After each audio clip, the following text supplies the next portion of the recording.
నమస్తే, welcome to J news. ముందుగా headlines చూద్దాం. అమరావతిలో సీఎం చంద్రబాబు నేతృత్వంలో కేబినెట్ 30 అజెండా అంశాలపై చర్చిస్తున్న ఏపీ కేబినెట్. రైతు సంక్షేమం నుంచి పెట్టుబడుల వరకు చర్చలు. తీసుకునే నిర్ణయాలపై రాష్ట్ర ప్రజల దృష్టి కేంద్రీకరణ. అవినీతి పరులకు చోటు లేదన్న రామచంద్రరావు. కవిత అయినా సరే కఠిన చర్యలు తీసుకుంటామన్న బీజేపీ. ప్రజలకు నిష్పక్షపాత పరిపాలన లక్ష్యమన్న వ్యాఖ్యలు. అవినీతి సహించబోమన్న బీజేపీ రాష్ట్ర అధ్యక్షుడు. హిందూ పండుగలపై ఆంక్షలు మానుకోవాలన్న రాజాసింగ్. గణేష్ నిమజ్జనంలో డీజే ఆంక్షలు తప్పన్న విమర్శ. పోలీసులకు పండుగలు చెప్పే హక్కు లేదన్న వ్యాఖ్యలు. హిందూ వేడుకల ఆనందం అడ్డుకోవడం తగదన్న హెచ్చరిక. భార్గవపై కేసు అబద్ధమన్న సజ్జల రామకృష్ణారెడ్డి. కూటమి నిరాధార ప్రచారం చేస్తోందన్న సజ్జల విమర్శ. ప్రజల సమస్యల నుంచి దారి మళ్లిస్తున్నారన్న ఆరోపణ. మాయాజలాన్ని ప్రజలు నమ్మరన్న సజ్జల ధైర్యం. ఇక డీటెయిల్స్ చూస్తే, అమరావతిలో సీఎం చంద్రబాబు అధ్యక్షతన ఏపీ కేబినెట్ సమావేశం కొనసాగుతోంది. ఈ భేటీలో మొత్తం 30 అజెండా అంశాలు చర్చకు వస్తున్నాయి. ముఖ్యంగా రైతు సంక్షేమ పథకాలు, ఎరువుల సరఫరా, వరదల కారణంగా ఏర్పడిన పరిస్థితులు, ఉపాధ్యాయ నియామకాలు, విద్య, వైద్య రంగ సవరణల వంటి ముఖ్యమైన అంశాలపై చర్చ జరుగుతోంది. అదనంగా రాజధాని ప్రాంత అభివృద్ధి, పెట్టుబడుల ఆకర్షణ, పారిశ్రామిక విధానాలు, కొత్త లాజిస్టిక్స్ పాలసీ రూపకల్పన కూడా అజెండాలో భాగమయ్యాయి. రాష్ట్ర ప్రజలు ఎదురు చూస్తున్న గృహ నిర్మాణ పథకం, మహిళా సంక్షేమ పథకాలు, ఉద్యోగ కల్పన ప్రణాళికలు, విపత్తు నిర్వహణ చర్యలు కూడా ఈ సమావేశంలో ప్రాధాన్యత పొందుతున్నాయి. ఏపీకి పెట్టుబడులు, కొత్త ప్రాజెక్టులు రాబట్టడంపై ముఖ్యమంత్రి కీలక నిర్ణయాలు తీసుకునే అవకాశం ఉంది. ఈ సమావేశంలో తీసుకునే నిర్ణయాలపై రాష్ట్ర ప్రజల దృష్టి కేంద్రీకృతమై ఉంది. మీరు చేసిన అరాచకాలు, అన్యాయాలు చూసిన తర్వాత మీరు ప్రతిపక్ష హోదా కూడా తగరనే ఉద్దేశంతో 11 సీట్లు ఇచ్చారు. ప్రతిపక్ష పార్టీ కావాలంటే ఎన్ని సీట్లు కావాలి? 18 కావాలి. 18 ప్లస్ 19 కావాలి. 17.5 ప్లస్ 1 18.5 19 కావాలి. 19 ఉంటే వస్తుంది. అప్పుడు ఇవ్వరు. అది రైట్, హక్కు, ప్రజలిచ్చే అవకాశం, అది ప్రజలిచ్చే అధికారం. రాజకీయ ప్రభుత్వం ఇచ్చేది కాదు ఇవన్నీ. ఇంతకుముందు 94లో కాంగ్రెస్ పార్టీ ప్రతిపక్ష హోదా ఇవ్వలేదే. 26 మంది గెలిచారు. అప్పుడు ఇవ్వలేదు. ఎందుకు ఇవ్వలేదు? వాళ్ళు అడగలేది, మేము రావనలేదే. వాళ్ళు అప్పుడు వాళ్ళకు ప్రజాస్వామ్యం ఏంటి తెలుసు కాబట్టి. బెదిరిస్తే వచ్చేదనుకుంటే ఎట్టవుతుందండి? ఎక్కడ బెదిరిస్తావు? ఎందుకు ఇస్తారు? ఆ రోజులు అయిపోయినాయి. బ్లాక్మెయిల్ చేసే రోజులు కూడా అయిపోయినాయి. ఇంకా మళ్ళా గొలగరాయి డ్రామా, కోడికత్తి డ్రామా, గొడ్డల వేటు డ్రామా. గొడ్డల వేటు, గుండెపోటు నేను నమ్మాలా? ఇప్పుడు కూడా నేను నమ్మాలా? నీళ్ళు ఇస్తే నీళ్ళు ఇవ్వలేదని నేను నమ్మాలా? ఎరువు ఇస్తామంటే ఎరువు ఇవ్వలేదని మీరు హైజాక్ చేస్తే మేము మిమ్మల్ని రైతు ఉద్యమంగా భావించి మీకు జోహార్లు కొట్టాలా? వాళ్ళు దగ్గర పెట్టుకొని పనిచేయండి మీరు. తెలంగాణ బీజేపీ అధ్యక్షుడు రామచంద్రరావు కీలక వ్యాఖ్యలు చేశారు. అవినీతి పరులకు బీజేపీలో చోటు లేదని, అది ఎవరైనా సరే, కవిత అయినా భవిష్యత్తులో ఇంకెవరైనా సరే, పార్టీ కఠిన చర్యలు తీసుకుంటుందని తెలిపారు. ప్రజలకు నిష్పక్షపాత పరిపాలన అందించడమే బీజేపీ లక్ష్యమని, అవినీతిని ఎట్టి పరిస్థితుల్లోనూ సహించమని స్పష్టం చేశారు.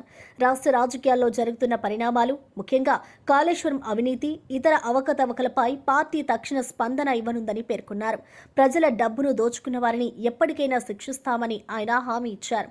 రాబోయే ఎన్నికల్లో బీజేపీకి శుభసూచకంగా ఈ వైఖరి మారుతుందని, ప్రజలు కూడా అవినీతిని తట్టుకోరని ఆయన ధైర్యంగా అన్నారు.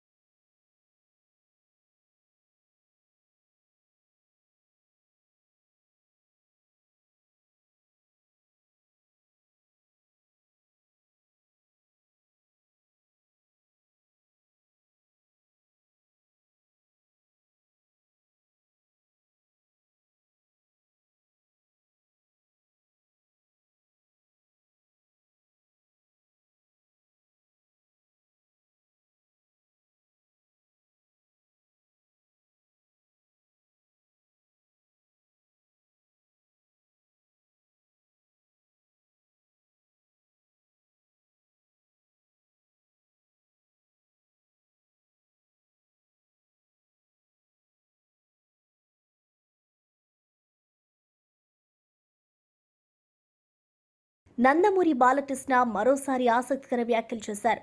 తనకు పదవులు ముఖ్యం కాదని, Padma Bhushan award, world book of రికార్డ్స్లో స్థానం పొందడమే తనకు గొప్ప గౌరవమని తెలిపారు. తన వరుస సినీ విజయాలను ప్రజల విజయాలుగా భావిస్తున్నారని, ఈ గుర్తింపులను తన తల్లిదండ్రులకు అంకితం చేస్తున్నారని చెప్పారు. పదవులు వ్యక్తికి అలంకారం కాదని, నిజానికి వ్యక్తే వాటికి అలంకారమని భావన వ్యక్తం చేశారు. రాజకీయాలు, సినిమాలు ఏ రంగంలోనైనా తన ప్రస్థానం ప్రజల సేవ కోసం మాత్రమేనని ఆయన స్పష్టం చేశారు. అభిమానుల అండతో మరిన్ని విజయాలను సాధించేందుకు కృషి చేస్తారని హామీ ఇచ్చారు. మొట్టమొదటి కళాకారుడు నేను మన భారతదేశం నుంచి. అంటే నా విజయాలుగా భావించను, ప్రజల విజయాలుగా భావిస్తాను నేను ఇప్పుడు ఏదైనా. ఎందుకంటే ఎప్పుడు అంటుంటాను, ఏదైతే పదవులకు నేను అలంకారమో కానీ పదవులు నాకు ఎప్పుడు అలంకారం కాదని. ప్రతి సినిమాలో ఒక సందేశం ఉంటుంది. గత 4 సినిమాలు నావి విజయవంతమయ్యాయంటే అఖండ అంటే పిల్లల జోలికి వచ్చిన, ప్రకృతి జోలికి వచ్చిన, ధర్మం జోలికి వచ్చిన ఏమవుతుందో అనేది చూపించాం. ఇవాళ భౌగోళికంగా దానికి ఎంతో ప్రాధాన్యతను సంతరించుకుంది హిందూపురం నియోజకవర్గం. ఇవాళ పరిశ్రమలు రావడానికి, అక్కడ స్థానికంగా ఉపాధి కల్పించడానికి అయితేనేమి కియా వచ్చింది. సికింద్రాబాద్ సీతాఫల్ మండిలో గణేష్ నవరాత్రి వేడుకలు వైభవంగా జరిగాయి. టీఆర్టీ యూత్ అసోసియేషన్ ఆధ్వర్యంలో వినాయకుడికి ప్రత్యేక పూజలు నిర్వహించారు. ఈ కార్యక్రమంలో సినీ నటుడు మంచు మనోజ్, ఆయన సతీమణి మౌనిక ప్రత్యేక అతిథులుగా పాల్గొని స్వామివారికి పూజలు చేశారు. భక్తులు పెద్ద ఎత్తున చేరి ప్రార్థనలు చేసి సాంస్కృతిక కార్యక్రమాలను వీక్షించారు. ఆలయ ప్రాంగణం రంగురంగుల అలంకరణలతో కలకలలాడింది. పూజల అనంతరం భక్తులకు ప్రసాదం పంపిణీ చేశారు. ఈ వేడుకల్లో స్థానిక ప్రజాప్రతినిధులు, భక్తులు అధిక సంఖ్యలో పాల్గొన్నారు. భక్తి, భరోసా నిండిన ఈ వేడుకలు సాంప్రదాయం, సంస్కృతి ప్రతిబింబంగా నిలిచాయి.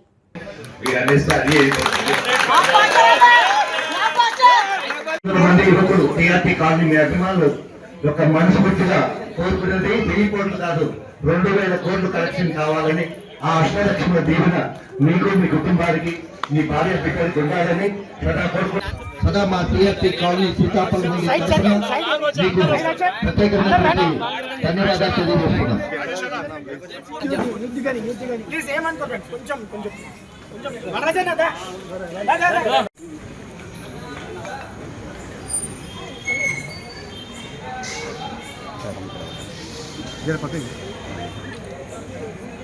అందరికీ నమస్కారం.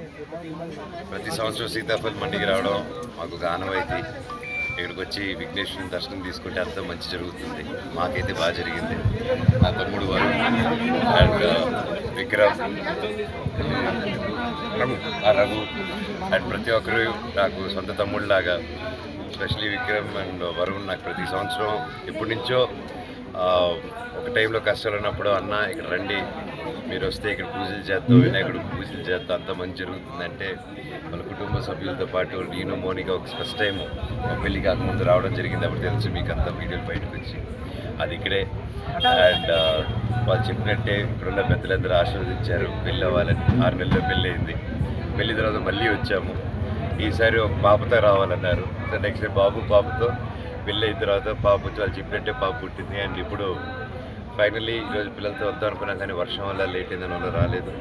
కాబట్టి వాళ్ళ బ్లెస్సింగ్స్ మాకు ఎప్పుడూ ఉండాలి. వేరే రిలీజ్ వేరే వస్తుంది, సో వాళ్ళు బ్లెస్ చేశారు, గొప్ప సూపర్ డూపర్ హిట్ అవుతుందని. అది కూడా నిజం అవ్వాలని దేవుడు కోరుకుంటూ, ఆ వినాయకుడు ఆశీస్సులు మాకు, మనందరికీ, మీ అందరికీ ఉండాలని కోరుకుంటూ మనస్ఫూర్తిగా. టీఆర్ఎస్ నాయకుడు వంటేరు ప్రతాప్ రెడ్డి కీలక వ్యాఖ్యలు చేశారు. గతంలో రాజకీయ అవసరాల కోసం హరీష్ రావుపై తాను చేసిన విమర్శలు తప్పని అంగీకరించారు. మల్లన్న సాగర్ విషయంలో తాను పొరబడినట్టు అప్పుడే ఒప్పుకున్నానని, హరీష్ రావు చేసిన పని సరికాదని అంగీకరించాలని చెప్పారు. కానీ కొందరు పాత వీడియోలను మళ్లీ బయటకు తీస్తూ విమర్శలు చేస్తున్నారని, అలాంటి వారిని చెప్పులతో సన్మానం చేయాలని మండిపడ్డారు. గతంలో తాను కాంగ్రెస్లో ఉన్నప్పుడే ఈ విమర్శలు జరిగాయని, ఇప్పుడు వాటిని ప్రస్తావించడం అనవసరమని అన్నారు. తన తప్పును ఒప్పుకోవడం పెద్ద మనసు అని పేర్కొన్నారు. ఇక్కడే ఉండి పనిచేస్తున్నటువంటి హరీష్ రావు గారిని తట్టుకోవడానికి, రాజకీయంగా నిలబడడానికి, రాజకీయంగా మాట్లాడినటువంటి మాటలు వాస్తవంగా కూడా నేను గతంలోనే హరీష్ రావు గారికి వాస్తవాలు చెప్పా.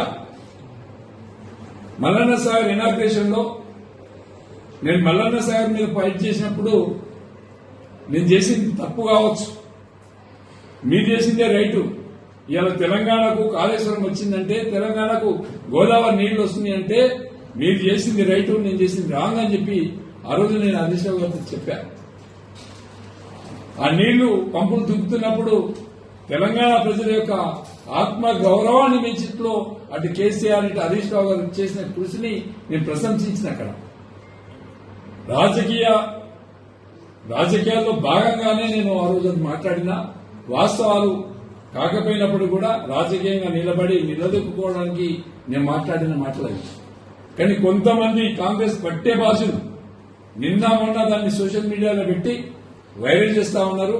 ఆ పట్టే భాషలకు నేను విజ్ఞప్తి చేస్తున్నా, అనవసరంగా రాజకీయాల్లో కానీ న్యాయ విషయంలో కానీ ఎంటర్ అయితే మీకు చెప్పులతో సన్మానం తప్పదని చెప్పి సందర్భంగా సీరియస్ గా నేను హెచ్చరిస్తున్నాను. రాజకీయంగా హరీష్ రావుని ఎదుర్కోండి, రాజకీయంగా బీఆర్ఎస్ పార్టీని ఎదుర్కోండి, రాజకీయంగా మమ్మల్ని ఎదుర్కోండి. సౌటలు దద్దమ్మలు చేసే పని సోషల్ మీడియా ఉంది కదా అని చెప్పి ఇష్టం వచ్చినట్టు వాడుకుంటే తప్పకుండా మీకు రేపు జరిగే లోకల్ బాడీ ఎలక్షన్లలో డిపాజిట్లు కూడా రానియమని చెప్పి సందర్భంగా సీరియస్ గా హెచ్చరిస్తున్నా.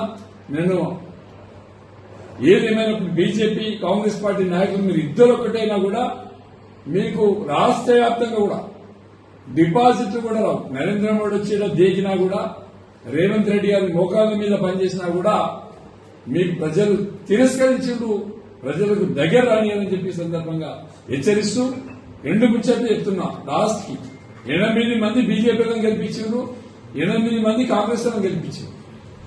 కానీ 16 మంది కూడా ఈ రాష్ట్ర రైతాంగానికి కనీసం యూరియా ఇవ్వలేనటువంటి పార్లమెంట్ సభ్యులు. మీకు నైతికత ఉంటే, సిగ్గు శరం ఉంటే, సీముని ఎత్తులు ఉంటే రాజీనామా చేయండి, మళ్లీ ఎలక్షన్లకు రండి. కేంద్ర మంత్రి బండి సంజయ్ గణేష్ నవరాత్రులపై కీలక వ్యాఖ్యలు చేశారు. కొంతమంది వేడుకలపై దుష్ప్రచారం చేస్తున్నారని విమర్శించారు. రాజకీయాలకు అతీతంగా గణేష్ నిమజ్జనోత్సవాలు ప్రశాంతంగా జరగాలని సూచించారు. కరీంనగర్లో నిమజ్జనానికి అన్ని ఏర్పాట్లు చేశామని తెలిపారు. యువతలో భక్తిభావం గతంలో కంటే పెరిగిందని సంతోషం వ్యక్తం చేశారు. రాష్ట్ర వ్యాప్తంగా కూడా ప్రభుత్వ యంత్రాంగం సమన్వయంతో ఏర్పాట్లు జరుగుతున్నాయని చెప్పారు. గణేష్ ఉత్సవాలు సాంప్రదాయం, విశ్వాసానికి ప్రతీక అని ఆయన గుర్తు చేశారు. ఈ పండుగలను పండుగల పట్ల వ్యంగ్యంగా వివరించడానికి, ఈ పండుగల పట్ల సమాజంలో తప్పు ఆలోచన కలిగించడానికి కొంత ప్రయత్నం చేస్తున్నారు. ఈసారి యువత అంతా కూడా ఇలా ఒక మంచి ఆలోచిస్తున్నారు. నేను చాలా బస్తీలో తిరుగుతా ఉన్నాను. చిన్న పిల్లలు 5th class, 6th class, 7th class చదువుకునే పిల్లలు కూడా ఇలా వినాయక మంటపాలు ఏర్పడేసుకుంటున్నారు. అంటే ఒక ఆలోచన వచ్చేది, వినాయక మంటప నిర్వహణ చేస్తే, వినాయక మంటపాలను ఏర్పాటు చేస్తే, ఆ స్వామివారికి సేవ చేస్తే, వాళ్ళ ద్వారా 10 మందికి స్వామివారి దర్శనం ఇస్తే, 10 మందిని ఆ పూజలో పాల్గొనే విధంగా ప్రయత్నం చేస్తే కోరిన కోరికలు తీరుతాయి అని చెప్పి ఒక నమ్మకం, విశ్వాసం యువతలో వచ్చింది. ఇలా ఏ పూజ చేయాలన్నా కూడా మొదట చేసేది విఘ్నేశ్వర పూజ చేస్తాం. అలాంటి విఘ్నేశ్వర నవరాత్రి చాలా ఘనంగా చేసుకోవాలి, భక్తి వాతావరణం చేసుకోవాలని చెప్పి ఇలా సమాజంలో ఒక మంచి ఆలోచన వచ్చింది. కాబట్టి దేశభక్తితోని ఇముడి ఉన్న పండుగ విఘ్నేశ్వర నవరాత్రి ఉత్సవాలు, విఘ్నేశ్వర నిమజ్జనోత్సవ కార్యక్రమం. కొన్ని కర్మలో ఇవాళ మంటపాలు పెరిగినాయి. ఇవాళ అందరూ కూడా ఒక ప్రశాంతమైన వాతావరణంలో నిర్వహించుకుంటూ ఉన్నారు. ఇంతవరకు కూడా నాకు తెలిసి గత 10-12 సంవత్సరాల నుంచి కరీంనగర్లో ఎలాంటి సంఘటన జరగలే. అందరు ఇవాళ హిందూ సమాజం అంతా కూడా ఒక భక్తి శ్రద్ధలతో ఈ నవరాత్రి ఉత్సవాలు చేసుకుంటున్నాం. ఎక్కడ ఎలాంటి ఇబ్బంది లేకుండా చేసుకుంటున్నాం. ఆ స్వామివారి ఆశీర్వాదంతో చేసుకుంటున్నాం. రేపు నిమజ్జనోత్సవ కార్యక్రమము కరీంనగర్ జిల్లాలో ఉంది, ఈ పార్లమెంట్ పరిధిలో ఉంది. ఆ ఏర్పాట్ల కోసమనే ఈరోజు మానకొండూరు, చింతకుంటలో పనులను పర్యవేక్షించడానికి రావడం జరిగింది. మొన్ననే గౌరవ కలెక్టర్ గారు, గౌరవ సిపి గారు, ఇతర అధికారులందరూ కూడా ఈ ప్రాంతాన్ని పరిశీలించి అన్ని ఏర్పాట్లను వాళ్ళు చేస్తూ ఉన్నారు. పోయినసారి కంటే ఈసారి క్రేన్ అని ఎక్కువ పెట్టడం, హైడ్రాలిక్ క్రేన్స్ పెట్టడం, ఈసారి స్విమ్మర్స్ పెట్టడం. ఎందుకంటే వాటర్ ఎక్కువ ఉంది ఈసారి. గతంలో వాటర్ కోసం ఇబ్బంది వచ్చేది, వాటర్ ఎక్కువ ఉంది. స్విమ్మర్స్ కూడా ఎలాంటి ఇబ్బంది కాకుండా స్విమ్మర్స్ కూడా ఈసారి ఎక్కువ పెట్టడం జరిగింది. లైటింగ్ వ్యవస్థ కానీ, వాటర్ వ్యవస్థ కానీ పోయినసారి జరిగిన ఇబ్బందులను దృష్టిలో ఉంచుకొని చాలామంది సూచనలు, సలహాలు తీసుకొని, దీని తర్వాత మీ మీడియా సోదరులు కూడా చాలామంది వచ్చి మీకు ఎప్పుడు మీ సలహాలు కూడా అధికారులు తీసుకుంటారు. మరి అందరం కలిసిమెలిసి దీన్ని ఒక రాజకీయ కోణంతో చూడకుండా విఘ్నేశ్వర నిమజ్జనోత్సవ కార్యక్రమము ఎలాంటి ఇబ్బంది లేకుండా, ప్రజలు ఇబ్బంది లేకుండా, ఎవరికి ఏ కష్టం రాకుండా ఇలాంటి ప్రమాదాలు జరగకుండా ఒక ప్రశాంతమైన వాతావరణంలో నిమజ్జనోత్సవ కార్యక్రమం జరుపుకోవడమే ఒక ఆలోచనతో చేస్తున్నాం. కామారెడ్డి జిల్లాలో వరద ప్రభావిత ప్రాంతాలను సీఎం రేవంత్ రెడ్డి పరిశీలించారు. లింగంపేటలో వరదల వల్ల దెబ్బతిన్న బ్రిడ్జిని ప్రత్యక్షంగా పరిశీలించి అధికారులను సమస్య పరిష్కారానికి చర్యలు తీసుకోవాలని ఆదేశించారు. ఈ పర్యటనలో ఆయనతో పాటు టీపీసీసీ చీఫ్ మహేష్ కుమార్ గౌడ్, మంత్రులు సీతక్క, పొంగులేటి శ్రీనివాసరెడ్డి, స్థానిక ఎమ్మెల్యేలు పాల్గొన్నారు. వరదల వల్ల ఇబ్బందులు పడుతున్న ప్రజలను పరామర్శించి వారికి సాయం అందించేందుకు అన్ని చర్యలు తీసుకుంటామని హామీ ఇచ్చారు. అభివృద్ధి పనులు వేగవంతం చేస్తామని ప్రకటించారు. కామారెడ్డి పట్టణ ప్రజలు, ముఖ్యంగా ఈ జిల్లాలోనే ఇటు కామారెడ్డి శాసనసభ నియోజకవర్గం, ఎల్లారెడ్డి శాసనసభ నియోజకవర్గం మొన్న భారీగా కురిసిన వర్షాల వల్ల ఇక్కడి పేదలు, రైతులు, విద్యార్థులు పూర్తిగా ఇబ్బందికి, నష్టానికి గురైండు. వరదలు వచ్చినంబడే పర్యటన కోసం వచ్చిన వాతావరణం అనుకూలించకపోవడం వల్ల మెదక్లో కలెక్టర్ గారితో రివ్యూ చేసి ఇతర ప్రాంతాలను పరిశీలించి ఏరియల్ సర్వే చేసి ప్రభుత్వం ఒక ప్రాథమిక అంచనాకు వచ్చి కష్టం ఉన్నప్పుడు ప్రజాప్రతినిధులే కాకుండా అధికారులు అందరూ ఈ జిల్లాలో సమన్వయం చేసుకొని ముందుకెళ్ళడం వల్ల ఒకరికొకరు సహకరించుకొని కష్టాలలో ఉన్న ప్రజలకు అండగా నిలబడడంతో చాలా వరకు ప్రాణ నష్టం తగ్గింది. కొంత ఆస్తి నష్టం జరిగినా ప్రాణం ఉంటే మళ్ళీ ఎట్లయినా మిగతావన్నీ మనం సమకూర్చుకోవచ్చు. మీరందరు సమన్వయంతో కామారెడ్డి శాసనసభ్యులు కావచ్చు, ఎల్లారెడ్డి శాసనసభ్యులు కావచ్చు, ప్రభుత్వ సలహాదారులు షబీర్ అలీ గారు, ఈ ప్రాంతంలో ఉండే ప్రజాప్రతినిధులు పేరు పేరున ప్రతి ఒక్కరు చాలా వరకు సమస్య రాగానే ప్రజలకు అందుబాటులోకి వచ్చాయి. మామూలుగా సమస్య వచ్చినప్పుడు సమస్య అయిపోయి ప్రజలు తేరుకున్న తర్వాత ప్రజాప్రతినిధులు వాళ్ళని కలవడానికి వెళ్తారు. కానీ నేను ఇక్కడ సమస్య వర్షము, ఇక్కడ వరదలు అధికంగా కాగానే ఎంపీ సురేష్ షెట్కర్ గారికి, షబీర్ అలీ గారికి పర్సనల్గా ఫోన్ చేసి తక్షణమే మీరు క్షేత్రస్థాయికి వెళ్ళండి, ప్రజలకు ఏం అవసరం ఉందో చూడండి, ఇన్ఛార్జ్ మంత్రి సీతక్కను ప్రత్యేకంగా మీరు అక్కడనే ఉండండి. ఎందుకంటే నిజామాబాద్ ఉమ్మడి జిల్లాకు సీతక్క గారు ఇన్ఛార్జ్ మంత్రిగా ఉన్నారు, మీరు కూడా వెళ్ళి అక్కడ స్వయంగా పర్యవేక్షించండి అని చెప్పి హైదరాబాద్ స్థాయిలో అధికారులు అందరినీ సమన్వయం చేసుకుంటూ, అది పోలీస్ సిబ్బంది కావచ్చు, రెవెన్యూ సిబ్బంది కావచ్చు, అదేవిధంగా సాగునీటి పారుదల శాఖకు సంబంధించిన సిబ్బంది, R&B, పంచాయతీరాజ్, ఇట్లా ప్రతి శాఖను సమన్వయం చేసుకుంటూ వర్షాలు ఏ విధంగా ఈ ప్రాంతాన్ని అతలాకుతలం చేస్తున్న వాటి అన్నిటినీ పరిగణలోకి తీసుకొని ఎప్పటికప్పుడు అధికారులకు సూచన చేస్తూ మిమ్మల్ని ఆదుకునే ప్రయత్నం చేసినాం. అయినా మళ్ళొక్కసారి వ్యక్తిగతంగా మిమ్మల్ని కలవాలి. GR colony, housing board colony Dwaraka ప్రతినిధులు, అధికారులు నా దృష్టికి తెచ్చింది. నేను మీకు ఒకటే మాట ఇస్తున్నా, కలెక్టర్లకి, ఇతర అధికారులకు నేను ఆదేశాలు ఇస్తున్నా, పూర్తి స్థాయిలో జరిగిన నష్టాన్నే కాదు, మళ్ళీ ఇలాంటి విపత్కర పరిస్థితి రాకుండా ఉండాలంటే శాశ్వతంగా ఏ విధంగా పరిష్కరించాలి. ఇప్పుడు ఏదో వచ్చింది, మిమ్మల్ని కలిసినాం, మిమ్మల్ని కలిసి మాట్లాడిపోయినాం, ఏదో మిమ్మల్ని ఈ కొంచెం ఆదుకోవడం అనేది సమస్య కాదు. మహేష్ గౌడ్ గారు నాకు హెలికాప్టర్లు వచ్చేటప్పుడు చెప్పిండు, మీరు ఇది శాశ్వతంగా ఏదైనా పరిష్కారం చూపించాలి సీఎం గారు, మాకు పాత ఉమ్మడి నిజాం అన్ని రివ్యూలు తీసుకుంటాను. మీకు ఒకటే మాట ఇస్తున్నాం, మా ఆడబిడ్డలందరూ కూడా చాలా సమస్యలు చెప్పిండ్రు. మీ సమస్యలకు శాశ్వత పరిష్కారం చూపించడానికి ప్రభుత్వం 100% పనిచేస్తుంది.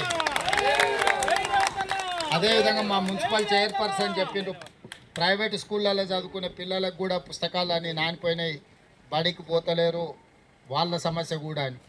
అందుకే కలెక్టర్ గారికి తక్షణమే ఆదేశాలు ఇస్తున్నా, మీ కంటింజెన్సీ ఫండ్స్ నుంచి ఇమ్మీడియట్గా ఈ ప్రైవేట్ స్కూల్స్లలో ఉండే పిల్లలకు కూడా స్కూల్ బుక్స్ కానీ లేకపోతే నోట్ బుక్స్ కానీ ఏమే గుంటూరు జిల్లా తురకపాలెంలో జరిగిన మరణాలపై వైద్య ఆరోగ్య శాఖ మంత్రి సత్యకుమార్ తీవ్ర ఆగ్రహం వ్యక్తం చేశారు.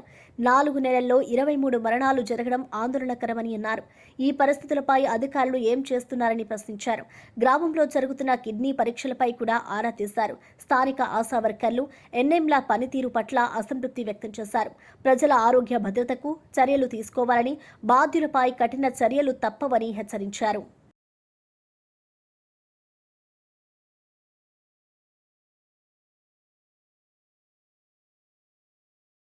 స్టీల్ ప్లాంట్ కార్మిక నేతలపై ఎంపీ భరత్ సంచలన వ్యాఖ్యలు చేశారు. ఉక్కు పోరాటం కార్మికుల మనుగడ కోసం జరగాల్సిందేనని అన్నారు. అయితే కార్మిక నాయకులకు చిత్తశుద్ధి లేదని విమర్శించారు. కార్మిక నేతలను తన దగ్గరకు రాకూడదని చెప్పినట్లు వెల్లడించారు. స్టీల్ ప్లాంట్ సమస్యను రాజకీయ ప్రయోజనాల కోసం వాడుకోవద్దని సూచించారు. ఏంటి అంటే నాకు కొంత అనిపించేది, ఈ పోరాటం వాళ్ళకి ఆగకూడదు, ఈ పోరాటం నడిస్తేనే వాళ్ళకి ఒక ఉనికి ఉంటుంది అనే ఒక ఆలోచనతో బహుశా కొందరు ఉన్నారేమో అనే ఒక అనుమానం కూడా నాకు అనిపిస్తుంది. ఎందుకంటే స్టీల్ ప్లాంట్ బాగుంటే మాకు అసలు ఇష్యూస్ ఏమీ మేము చేయలేము, మేము లబ్ధి పొందలేమని కొందరు ఆలోచిస్తున్నారేమో. కొందరు నన్ను వచ్చి కలిసేటప్పుడు కూడా నేను వాళ్ళకి చెప్పేవాడిని, మీరు వచ్చి కలిసి నాతో బాగా మాట్లాడుతున్నారు, బయటికి వెళ్ళి మళ్ళీ నన్నే తిడుతున్నారు, అట్లాంటి వాళ్ళు అయితే మీరు నా దగ్గర రామాకండి, మీరు ఇతర రాజకీయ నాయకుల దగ్గరికి మీరు వెళ్ళుంటారు, కానీ నేను అట్లాంటి రాజకీయ నాయకుడిని కాదు, నేను మీ మొహం మీద ఏం మాడతాను, మీ వెనకాల కూడా మీ గురించి అదే మాడతాను, నాకేమి ఇక్కడ ఏమి ఆల్టరీర్ ఎజెండా లేదు అని కూడా వాళ్ళకి చెప్తాను. కదా నా దగ్గర రావడం కూడా ఇప్పుడు మానేశారు. ఎందుకంటే నేను వాళ్ళు చెప్పే ఆ మాటలు నా దగ్గరికి వచ్చి ఒక మాట మాట్లాడి బయటికి వెళ్ళి ఇట్లా అన్నారని దాన్ని వక్రీకరించడం అనేది నేను కూడా ఎంకరేజ్ చేయట్లేదు. డాక్టర్ బిఆర్ అంబేద్కర్ కోనసీమ జిల్లాలో రైతుల సమస్యలపై వైసీపీ నిరసన బాట పట్టింది. యూరియా కొరతపై రైతులతో కలిసి ర్యాలీలు, ధర్నాలు నిర్వహించనున్నారు. ఈ నెల 9న ఆర్డీఓ కార్యాలయాల వద్ద వినతి పత్రాలు ఇవ్వనున్నట్లు ప్రకటించారు. అమలాపురం వైసీపీ క్యాంప్ కార్యాలయంలో జరిగిన విలేకరుల సమావేశంలో జిల్లా అధ్యక్షులు చిల్లా జంగిరెడ్డి, ఇతర నేతలు పాల్గొని ప్రభుత్వ వైఫల్యాలను ఎండగట్టారు. రైతులకు అండగా నిలుస్తామని హామీ ఇచ్చారు. యూరియా కొరత గురించి అందరికీ తెలిసిందే. కూటమి ప్రభుత్వం ఏ రకంగా ఉంది అంటే, గతంలో కూడా MDU వెహికల్స్ ఏదైతే క్యాన్సిల్ చేసేసి మధ్యలో దళారులకి ఏ రకంగా అయితే లబ్ధి చేకూరేలా చేశారో, ఇప్పుడు మళ్ళీ అదే సేమ్ కార్యాచరణ రైతులను కూడా ఇబ్బంది పెడుతున్నారు. అలాగే యూరియా కొరత సృష్టించి మధ్యలో ఎవరైతే డీలర్స్ ఉంటారో, యూరియా డీలర్స్, వాళ్ళకి లబ్ధి కూరేలా చేస్తుంది. ఖచ్చితంగా కూడా పోయిన ప్రభుత్వంలో జగనన్న ఎప్పుడు కూడా ఏ కొరత లేకుండా కూడా రైతన్నకి ఎటువంటి ఇబ్బంది లేకుండా వాళ్ళ దగ్గరికి ఆర్బీకేల్ని ఏదైతే పెట్టి తద్వారా ఆర్బీకేల్ ద్వారా రైతులకి యూరియా సరఫరా చేస్తే దాని మూలంగా ప్రైస్ కూడా ఎప్పుడు కూడా అందుబాటులోనే ఉంది. కానీ ఈరోజు ఏదైతే యూరియా కొరత సృష్టించి మధ్యలో ఎవరైతే డీలర్స్ ఉంటారో వాళ్ళందరికీ లబ్ధి కూరేలా చేస్తుంది ఈ కూటమి ప్రభుత్వం. ఖచ్చితంగా దీని మీద మేమందరమే కూడా మా గొంతు విప్పుతాము. సెక్షన్ 30 పెట్టారని తెలుస్తుంది, కానీ ఖచ్చితంగా పోలీస్ అధికారులందరినీ కూడా కలిసి దీనిపైన పర్మిషన్ తీసుకుని మేము మరి ర్యాలీగా వెళ్ళి ఆర్డీఓ గారికి మేము వినతి పత్రం ఇస్తాము. సో అందరికీ కూడా తెలియజేయడానికి ఇది ఒక ప్రెస్ మీట్ పెట్టుకోవడం జరిగింది. సో అందరూ కూడా కోఆపరేట్ చేసి దీన్ని పార్టీ కార్యకర్తలు, నాయకులు అందరూ కూడా పార్టిసిపేట్ చేసి దీన్ని దిగ్విజయంగా పూర్తి చేస్తారని నమ్ముతూ ముగిస్తున్నాం. Thank you. హైదరాబాద్ రాయదుర్గంలోని మై హోమ్ భుజాలో గణేష్ లడ్డు ఈసారి రికార్డు ధర పలికింది. స్థిరాస్తి వ్యాపారి గణేష్ ఈ లడ్డూను 51,07,777 రూపాయలకి వేలంలో దక్కించుకున్నారు. గతేడాది కూడా ఇదే వ్యక్తి 29 లక్షలకు లడ్డూను సొంతం చేసుకున్నారు. ఈసారి ధర మరింత పెరగడం విశేషం. ఈ లడ్డూ మొత్తాన్ని సేవా కార్యక్రమాలకు వినియోగించనున్నట్లు నిర్వాహకులు తెలిపారు. 51 lakhs PSK group. 51 lakhs PSPK Srikanth 51 lakhs. Woo! 51 lakhs 7,777 rupees. Woo! 51 lakhs 7,777. 51,07,777 రూపాయలు. గణేష్ ఒకటోసారి 51 lakhs 7,777 రెండోసారి. ఇంకా ఉన్నారా బాబు? Ready, count down ready. 10, 9, 8, 7, 6, 5, 4, 3, 2, 1.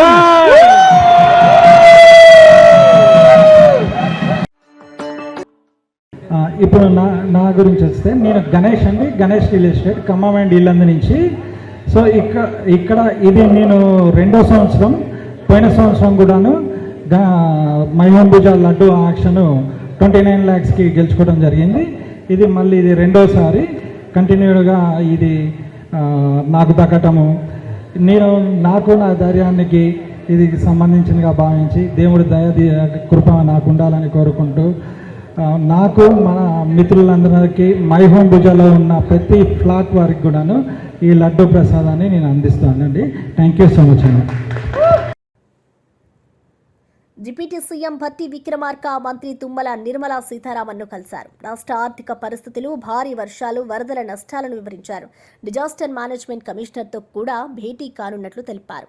అదనంగా రాష్ట్రంలో క్రూడ్ ఆయిల్, పామ్ ఆయిల్ సాగుపై కేంద్రం పునరాలోచించాలని కోరారు. తెలంగాణకు మరింత సహాయం అందించాలని అభ్యర్థించారు. సమాచారంతో సాయంత్రం పూట మన అమిత్ షా గారిని కలవబోతా ఉన్నాం.